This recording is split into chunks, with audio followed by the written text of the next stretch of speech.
पढ़ा कम व्यवहार सामग्री।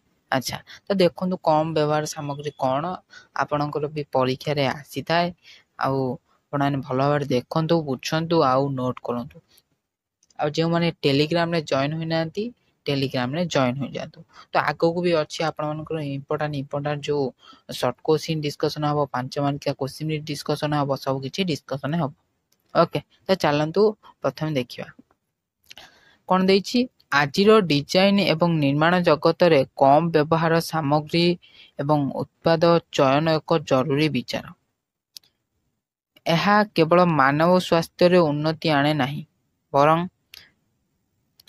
सामग्रिक परिवेश सुरक्षा पाई दीर्घ रास्ता मध्य दे थाए एवं सामग्री आम कम व्यवहार होउची कि नहीं।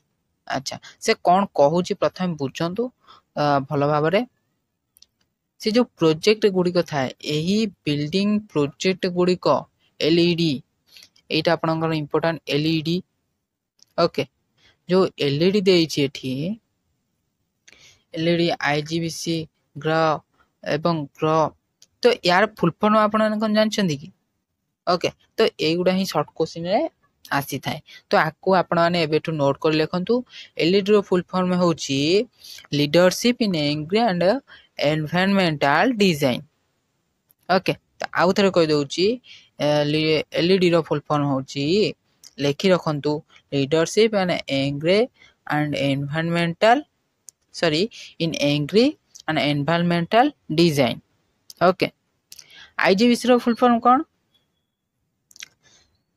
इंडियन ग्रीन बिल्डिंग काउंसिल मन रहा कि नहीं आईजीबीसी रो फुल फॉर्म कौन इंडियन ग्रीन बिल्डिंग काउंसिल तो ये बारंबार आपण परीक्षा आसी थाए जो मैंने एग्जाम देवे तो से आकु सब नोट कर रखिबा उचित ओके तापरे ग्रहर फुल फॉर्म कौन green rating for integrated habitat assessment मन रहा कि नहीं ओके तो आउ थरे कहि दउची green rating for integrated habitat assessment okay तो याको तीनटा को आपण ने नोट करिए बेठु रखि दंतु काहे ना आपण को परीक्षा रे आसी ए जो एही परी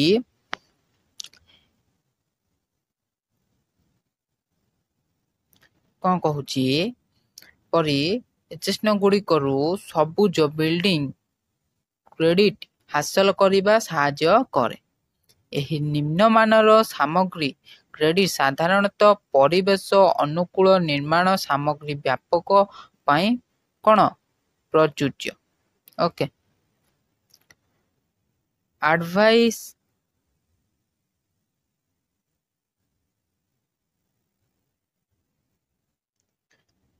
तापर कौन कहूची एडेसिव इंटीरियर पेंट आवरण एवं साइट रे व्यवहृत कंपोजिट काठ चट्टाण तापज छात एवं कांथ हला ए सब कौन होता है ना बहुत कम व्यवहार होता है कि नहीं। अच्छा तापर कौन कहूची ना electronic smart glass okay next point जो 9 नंबर इलेक्ट्रोमिक स्मार्ट ग्लास जाकी कौन देइछि देखिबा इलेक्ट्रोमिक स्मार्ट ग्लास किपरि कौन व्यवहार होईछि ता विषय देइछि भल भाबरे बुझंतु इलेक्ट्रोनिक स्मार्ट ग्लास स्थायी निर्माण व्यवहृत कौशल मध्यरु गोटिए ए जो स्थायी निर्माण मध्यरु इलेक्ट्रोनिक स्मार्ट ग्लास बहुत कम व्यवहार ही होउछि कि नहीं। इलेक्ट्रोनिक स्मार्ट ग्लास मुख्यतः ग्रीष्म समय रे सौर विकिरण उत्ताप को कौन बंद करबा पई काम करे जो उत्ताप जो आसी था ग्रीष्म ऋतु रे हमर जो खरा दिन जो आसी था ताको कौन करता है उत्ताप को बंद करबा पई यार से कौन इलेक्ट्रोनिक रो काम बुझी पाइल कि नहीं। स्मार्ट ग्लास क्षुद्र इलेक्ट्रिक सिग्नल रो व्यवहार करे जहाँ प्रतिफलित होउथिया सौर विकिरण परिमाण को परिवर्तन करबा पई विंडो को सामान्य चार्ज करे से विंडो थाए कौन चार्ज करी थाए जहाँ फल कि से कौन करता है से खरा होई थाए तार कौन एते ताप ग्रीष्म ऋतु कौन सौर उत्ताप को से कौन करता है जो आसी थाए उत्तापटा भीतर को ताकू से कौन करता है बंद करी थाए तो नेक्स्ट कौन कहूची ଏହା ବିଲ୍ଡିଂର କଣ୍ଟ୍ରୋଲ ସିଷ୍ଟମରେ ଅନ୍ତର୍ଭୁକ୍ତ ହୋଇଛି ତେଣୁ ଉପଭୋକ୍ତାମାନଙ୍କୁ ସୌର ବିକିରଣ ପରିମାଣକୁ ଅବରୋଧ କରିବା ଅନୁମତି ଦେଇଥାଏ। ଏହି ଟେକ୍ନୋଲୋଜି ସହିତ ଘର ବାଣିଜ୍ୟ କୋଠା ଗରମ ଭେଣ୍ଟିଲେଟିଂ ଏବଂ ଏୟାର କଣ୍ଡିସନ ଖର୍ଚ୍ଚରେ ବହୁତ ସଞ୍ଚୟ କରିବା। ତ ଏ କ'ଣ ଗାଁ ଗହଳିରେ ବହୁତ କମ ଦେଖିବାକୁ ମିଳିଥାଏ କି ନାହିଁ। ତ ଇଏ ବି ଗୋଟେ ଜିନିଷ ହେଉଛି କମ ବ୍ୟବହାର ଜିନିଷ କି ନାହିଁ। ତାପରେ ନେକ୍ସଟ ପଏଣ୍ଟ କ'ଣ କହୁଛି ସବୁଜ ପ୍ରଯୁକ୍ତି ବିଦ୍ୟା ନିର୍ମାଣର ଲାଭ। ଓକେ କ'ଣ ଦେଖିବା ସବୁଜ ନିର୍ମାଣ ପ୍ରଯୁକ୍ତି ବିଦ୍ୟା ଆପଣଙ୍କୁ ଏକ ପ୍ରତିଯୋଗିତାମୂଳକ ଦିଗ ଦେଇପାରେ।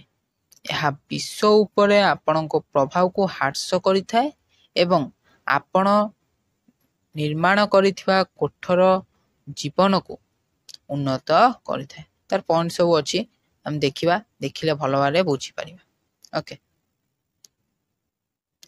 ବ୍ୟବସାୟ ସ୍ଥିତିରେ ଉନ୍ନତି କରେ। ଓକେ ପ୍ରଥମେ ଦେଖନ୍ତୁ 1 ନମ୍ବର ପଏଣ୍ଟ କ'ଣ ଦେଲା ବ୍ୟବସାୟ ସ୍ଥିତିରେ ଉନ୍ନତି କରେ। କ'ଣ ଉନ୍ନତି ହୋଇଥାଏ ବ୍ୟବସାୟରେ ଆମେ ଦେଖିବା। ଥରେ ଆପଣ ଏକ ସବୁଜ ଏବଂ ପରିବେଶ ଅନୁକୂଳ ନିର୍ମାଣ ପଦ୍ଧତି ସହିତ ଖାପ ଖୁଆଇଲେ ଆପଣଙ୍କର ବିଶ୍ୱସନୀୟତାକୁ ଦୃଢ଼ କରିବା ପାଇଁ ବିଭିନ୍ନ ପ୍ରମାଣପତ୍ର ପାଇଁ ଆବେଦନ କରନ୍ତୁ। ଓକେ ସେ ଯେଉଁ ପ୍ରମାଣପତ୍ର ସବୁ କ'ଣ ଆବେଦନ କରିବାକୁ ପଡ଼ିବ। ତାପରେ କ'ଣ ଦେଲା ଏଲ୍ଇଡି। ତ ଏଲ୍ଇଡିର ଫୁଲ୍ ଫର୍ମ ତ ଆପଣ ଜାଣିଥିବେ। ଓକେ ତ ମୁଁ କହିଛି ସ୍ମାର୍ଟଫିଟେକ୍ ବିଲ୍ଡିଂ ନିର୍ମାଣ କରିବା ଆପଣଙ୍କ ବ୍ୟବସାୟର ଉତ୍ସାହ ଏବଂ ସ୍ଥିରତା ପାଇଁ ପ୍ରତିବଦ୍ଧତାକୁ ଆଲୋକିତ କରେ। କିଏ ଏଲ୍ଇଡି ବୁଝିପାରୁଛ ନାହିଁ leadership in agri and environmental design ଯେଉଁଟାକି ଥାଏ ସେ କ'ଣ କରିଥାଏ ତାକୁ ଆଲୋକିତ କରିଥାଏ। ଏହା ଆପଣଙ୍କ ବ୍ରାଣ୍ଡର ସ୍ଥିତିକୁ ଉନ୍ନତ କରିପାରିବ ଏବଂ ଆପଣଙ୍କୁ ଅଧିକ ଇକୋ ଫ୍ରେଣ୍ଡଲି ଗ୍ରାହକକୁ ଆକର୍ଷିତ କରିବାରେ ସାହାଯ୍ୟ କରିବ କି ନାହିଁ। ଆଚ୍ଛା ତାପରେ କ'ଣ କହୁଛି ଏଇଟା କ'ଣ ଗଲା ନା ଏଲ୍ଇଡିର କେମିତି କ'ଣ ଆକର୍ଷିତ କରିବ। ତାପରେ ନେକ୍ସଟ ପଏଣ୍ଟ ସ୍ମାର୍ଟଫିଟେକ୍ ପ୍ରୋଜେକ୍ଟ ହେତୁ 80 ନିୟୁତନ ଟନ୍ରୁ ଅଧିକ ବର୍ଜ୍ୟବସ୍ତୁ ଆବର୍ଜନା ପ୍ରକ୍ରିୟାରୁ ବାହାର କରାଯାଇଥାଏ। ହେଲା କେତେ ନିୟୁତ 80 ନିୟୁତ ଟନ୍। ଓକେ ଥରେ ତୁମେ ତୁମର କୋଠା ପାଇଁ ସୁନା ସ୍ତରୀୟ ପ୍ରମାଣପତ୍ର ପାଇବା ପରେ ସେମାନେ 34% କମ୍ ଗ୍ରୀନ୍ ହାଉସ୍ ଗ୍ୟାସ୍ ନିର୍ଗମନ କରିବେ। କେତେ ପ୍ରମାଣପତ୍ର ନା 34%। ଓକେ ତ ଇଏ କ'ଣ ହୋଇଥାଏ ନା 80 ନିୟୁତ ଟନ୍ ଯେଉଁ ଅଧିକ ବର୍ଜ୍ୟବସ୍ତୁ ଆବର୍ଜନା ପ୍ରକ୍ରିୟା ବାହାର କରାଯାଇଥାଏ। ଓକେ